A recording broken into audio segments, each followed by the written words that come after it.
So for my third tip, I thought I'd talk about meetings. Now, meetings are the bane of everyone's existence.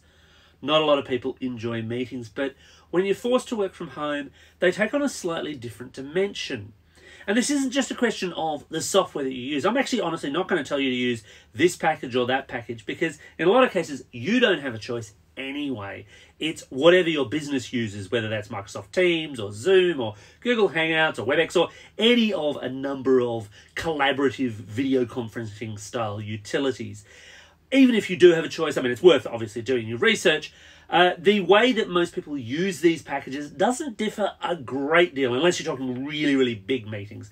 But for most of us working from home, you're probably talking more one-on-one or maybe small group meetings anyway.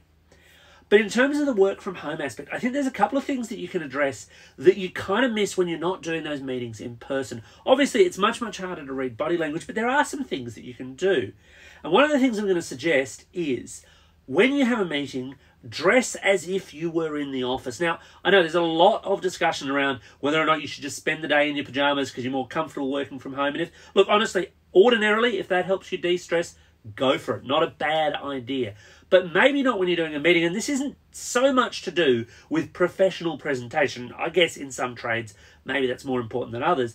It's more to do with how people read you. If they're used to the idea that you will turn up in the office in a, shirt and tie, for example, then it's a very, very good idea to present that to them as your meeting persona, because it makes them more easily able to relate to you, to say, right, that's the person I'm used to dealing with.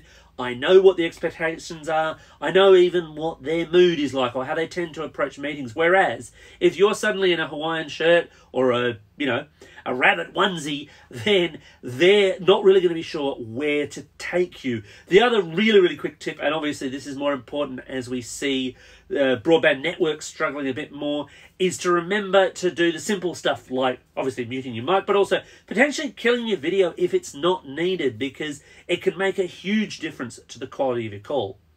That's all for this quick tip, but I did want to note that YouTube is also flagging my videos and pointing people towards official Australian government health advice, at least here in Australia. Can't say what it's doing overseas. That's excellent.